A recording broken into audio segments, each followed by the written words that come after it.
Hi viewers, வணக்கம். இன்றைக்கி இந்த வீடியோவில் நாங்கள் எங்கே போயிட்டுருக்கோன்னு பார்த்தீங்கன்னா, ஸ்ரீ மகா காளியம்மன் புதூர் நாடு ஸ்ரீ மகா காளியம்மனோட தரிசனத்துக்காக தான் போயிட்டுருக்கோம். அவங்களோட மகத்துவத்தை பற்றி தான் இந்த வீடியோவில் நம்ம பார்க்க போகிறோம். இந்த கோவில் எவ்வளோ தூரத்தில் இருக்குதுன்னு நம்ம பார்த்தோங்கன்னா, திருப்பத்தூர்லேருந்து 24 கிலோமீட்டர்ஸ் தூரத்தில் இருக்குது. இந்த மலைப்பகுதி கோவில் பார்த்திங்கன்னா மலைக்கு மேலே தான் இருக்குது. இந்த மலைப்பகுதியை பார்த்துக்கிட்டிங்கன்னா 14 கிலோமீட்டர்ஸ் தூரத்தில் இருக்குது புதூர் நாடு. இந்த வீடியோவில் உங்களுக்கு அதை நான் காமிச்சிருப்பேன்.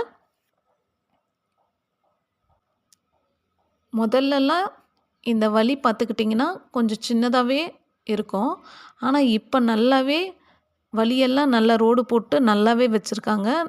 எந்த ஒரு டிஸ்டர்பன்ஸுமே இல்லை. நம்ம போக்குவரத்தெல்லாம் நல்லாவே இருக்குங்க. இங்கே நம்ம பஸ்ஸு டைமுக்கு வருது.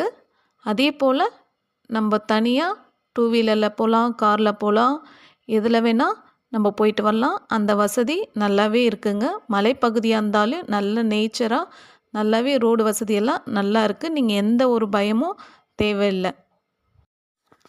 ஹாய் விவர்ஸ், இங்கே பார்த்துக்கிட்டிங்கன்னா இந்த கோவிலோட சிறப்பே என்னென்னு பார்த்தீங்கன்னா, அமாவாசை அன்னைக்கு மட்டும்தான் இங்கே சிறப்பு பூஜைகள் நடக்குங்க. பல ஊர்லேருந்து நிறைய இடத்துலேருந்து இங்கே பார்த்திங்கன்னா அம்மாவை தரிசிச்சுட்டு போகிறாங்க. மாதம் எல்லா அமாவாசையுமே இங்கே சிறப்பான பூஜைகள் நடக்கும். அவங்க என்னென்ன வேண்டுதல் வச்சுருக்காங்களோ அந்த வேண்டுதலுக்கு தகுந்த மாதிரி இங்கே பரிகாரம் பண்ணிட்டு போவாங்க. முதல்ல எனக்கு சொன்னவங்க, நான் இந்த மாதிரி காளி கோயிலுக்கு போயிட்டுருக்கேன், நான் நல்லா இருக்கேன், இப்போ எனக்கு லைஃப்பில் நான் நல்லா இருக்கேன்ட்டு எனக்கு சொன்னவனே, என்ன இவங்க காளி கோயிலுக்கு போகிறாங்களா, இந்த மாதிரி செய்வினை ஏதாவது நடக்கும் அப்படின்னு தான் நான் நினச்சேன். ஆனால் அப்படியெல்லாம் இல்லைங்க. அம்மன் இருக்காங்க. அந்த அம்மனை போய் நம்ம தரிசிச்சிட்டா வந்தால் மட்டுமே போதும். நம்ம வாழ்க்கையில் எவ்வளோ ஒரு பிரச்சனை வந்தாலையும் அந்த அம்மா பார்த்துக்குவாங்க. இந்த அம்மன் கோவிலுக்கு பார்த்திங்கன்னா முதல்ல நான் மட்டும் என்னோடய அம்மா கூட அக்கா கூட மட்டும்தான் இந்த கோயிலுக்கு போனேன். அதுக்கப்புறம் தான் பார்த்துக்கிட்டிங்கன்னா என் வாழ்க்கையில் பல அதிசயங்கள்லாம் நடந்துச்சுங்க. அந்த அதிசயத்தை நடக்கும்போது தான் அந்த அம்மனோட தரிசனத்தை பார்த்துட்டு போய் என் வாழ்க்கையில் நிறைய சொல்ல முடியாத அதிசயங்கள்லாம் நடந்துச்சுங்க. என்னை யாரெல்லாம் அழிக்கணும்னு நினச்சாங்களோ அவங்களுக்கெல்லாம் கடவுள் பார்த்துக்கிட்டிங்கன்னா தக்க பதிலடி கொடுத்தாங்க. பல கொடுமைகள் நம்மளுக்கு நடக்கும்போது நம்ம கண்ணு முன்னாடியே அந்த அதிசயம் நடக்குதுன்னா அப்போ அந்த கடவுளை நம்ம நம்பாமல் இருக்க முடியுங்களா? அப்படி தான் நான் என்னோடய வாழ்க்கையில் நான் அந்த அம்மா இருக்கிறாங்க அப்படின்ட்டு 100% நான் அந்த அம்மனை நம்பி அந்த கோவிலுக்கு பார்த்திங்கன்னா அடுத்த முறை நான் போகும்போது ஃபேமிலியோடு என் குழந்தைங்களோட கொட்டும் பனி ஃபுல்லாக இருந்துச்சு. அந்த பனிலையும் என் பசங்களை கூட்டின்னு போய் நைட்டு ஃபுல்லாக அந்த கோவிலில் ஸ்டே பண்ணிட்டு வந்தேன். ஆனால் என் குழந்தைங்களுக்கு எந்த ஒரு சளியோ எதுவுமே ஆகலை. அப்போ தான் அந்த அம்மாவோட சக்தி பார்த்துக்கிட்டிங்கன்னா ரொம்பவே அதிகங்க. நீங்கள் ஒரு முறை அந்த கோயிலுக்கு போனீங்கன்னாவே உங்களோட வாழ்க்கையில் பல அதிசயங்கள் நடக்கிறத நீங்களே பார்ப்பீங்க. அடுத்த முறை நம்ம கண்டிப்பாக போயே ஆகணும் அப்படின்ட்டு நீங்களே முயற்சி செஞ்சு கண்டிப்பாக போவீங்க. என்னோடய வாழ்க்கையில் நடந்த உண்மையான நிகழ்வு தாங்க. உங்களுக்கு ஏதாவது செய்வினை பண்ணிவிட்டு உங்களால் போய்ட்டு எதுவுமே பண்ண முடியல, எனக்கு இவ்வளோ செலவாகும், என்னால் மற்றவங்கக்கிட்ட போய்ட்டு மந்திரக்காரோ இல்லை அடுத்தவங்கக்கிட்ட போய்ட்டு என்னால் எதுவுமே பண்ண முடியல, காசு இல்லை அப்படின்னு நினைக்கிறீங்களா? அந்த அம்மனை போய்ட்டு ஒரு முறை அந்த அம்மனை போய்ட்டு வேண்டிட்டு வாங்க. கண்டிப்பாக உங்களோட வாழ்க்கையில் நீங்கள் நல்லவங்களாக இருக்கணும். நீங்கள் நல்லவங்களா அடுத்தவங்களுக்கு கெடுதல் பண்ணாமல் நீங்கள் நல்லவங்களா இருந்தீங்கன்னா கண்டிப்பாக அவங்க உங்களுக்கு என்ன பண்ணாங்களோ அது அவங்களுக்கே போகும். அதோட சிறப்பு தான் இந்த அம்மாவை நம்ம தரிசித்தோம்னா கண்டிப்பாக அந்த சிறப்பு தாங்க நடக்கும். நீங்க எந்த தப்புமே பண்ணாம, அடுத்தவங்களுக்கு கெட்டது பண்ணாம, நீங்க போயிட்டு அந்த அம்மாவ வேண்டிட்டு வந்தீங்கன்னா, உங்களுக்கு யார் கெட்டது பண்ணாங்களோ, அவங்க கண்டிப்பா 100% அனுபவிப்பாங்க. அத உங்க கண்ணு முன்னாடியே ஒரே ஒரு வாரத்திலேயே அது உங்களுக்கு தெரியும்.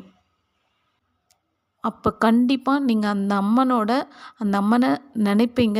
நம்மளுக்கு இதெல்லாம் நடந்துச்சுன்னு. திரும்பவும் நீங்க அந்த அம்மன தரிசிப்பீங்க. உங்களுக்கு எந்த ஒரு வியாதி இருந்தாலும் அந்த அம்மன போயிட்டு வேண்டிக்கிட்டு, நீங்க வீட்டிலேயே இருந்து கூட, "அம்மா எனக்கு இந்த ஒரு பிரச்சனை, எனக்கு இத வந்து நல்லாக்கி குடுங்க, சரி பண்ணி குடுங்கன்னீங்கன்னா" கண்டிப்பா அந்த அம்மாவ வேண்டுனீங்கன்னா, அடுத்த நிமிஷம் உங்களுக்கு நல்லது பண்ணுவாங்க. கண்டிப்பா அத உணருவீங்க நீங்க. என் வாழ்க்கையில பல உண்மைகள் அது மாரி நடந்தவாச்சு தான் நான் இந்த வீடியோவே உங்களுக்காக நான் அந்த வீடியோல உங்களுக்காக இந்த பதிவ வந்து நான் போட்டுட்ருக்கேன். என்ன போல பல பேர் அனுபவிக்கலாம். ஆனா, அந்த அம்மன நீங்க போய் தரிசிச்சீங்கன்னா, உங்க வாழ்க்கையில எதுவுமே நீங்க நல்லவங்களா இருந்தீங்கன்னா, உங்களுக்கு எல்லாமே நல்லதா நடக்குங்க.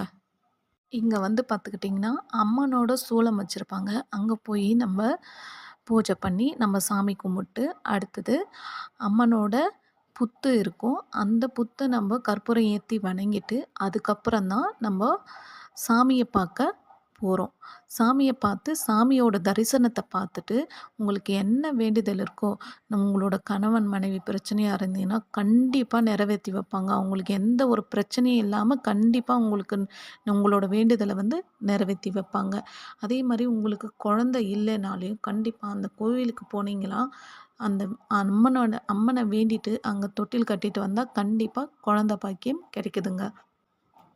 மெயினா வந்து நம்மளுக்கு யாராவது செய்வினை வைக்கிறாங்கன்னா, நம்ம அம்மன போயிட்டு தரிசிச்சுட்டு வந்தாவே, உங்களுக்கு எந்த ஒரு உடம்புல எல்லா வியாதியுமே அம்மன் வந்து சரி பண்ணி குடுப்பாங்க. அந்த அம்மனோட குங்குமம் இருக்கு பார்த்தீங்கன்னா, அந்த குங்குமத்துக்கு தாங்க ரொம்ப, ரொம்ப சிறப்பே அதுதாங்க. அந்த குங்குமம் வச்சுக்கிட்டு நீங்க எங்க போனீங்கனாலும், நீங்க போற வேலை கண்டிப்பா நடக்குங்க. உங்க வீட்ல ஏதாவது காத்து இருக்கா? கெட்டது இருக்கா? அந்த அம்மனோட பாதத்துல ஒரு லெமன வச்சுட்டு, அந்த வீட்டுக்கு எடுத்துட்டு வந்து நீங்க வச்சு, வாசப்படியில கட்டி வச்சீங்கன்னா, கண்டிப்பா எந்த ஒரு காத்து கருப்புமே வீட்டுக்குள்ளவே வராதுங்க. இந்த கோவில்ல வந்து முதல்லலாம் தங்கறதுக்கு கூட இடம், உட்கார கூட இல்லாம இருந்தது. ஆனா, இப்ப பல பேர் அவங்க நன்மை அடைஞ்சு, பல பேர் அந்த கோவிலுக்காக உதவி செஞ்சு, இப்ப நல்லாவே கோவில் கட்டிட்டுவாங்க. இப்ப வந்து பார்த்தீங்கன்னா, தங்கறதுக்காக நல்லாவே கட்டி வச்சிருக்காங்க. கோவில் வந்து இப்போ பெரிய கோபுரம் கட்டிட்டுருக்காங்க. சாமிக்காக அந்த கோபுரத்த இப்ப பழைய கோவில எடுத்துட்டு, இப்ப புதுசா கோவில் வேலை நடந்துட்டுருக்குங்க. உங்களால முடிஞ்சா, உங்களுக்கு உங்க வாழ்க்கையில் நல்லது நடந்து, உங்களால முடிஞ்சா உதவி பண்ணுங்க. இப்ப கோவில் வந்து கட்டிட்டு இருக்காங்க. கண்டிப்பா நான் அந்த கோவிலுக்காக உதவி பண்ணும்போது, அந்த பதிவ வந்து பார்த்துக்கிட்டிங்கன்னா, உங்களுக்கு நான் போஸ்ட் பண்ணுவேன். இந்த கோவில் வந்து மலைக்கு மேல இருக்கே, போக இவ்ளோ கஷ்டமா இருக்கேன்னு நீங்க ஃபர்ஸ்ட்டு போகும்போது நெனைப்பீங்க.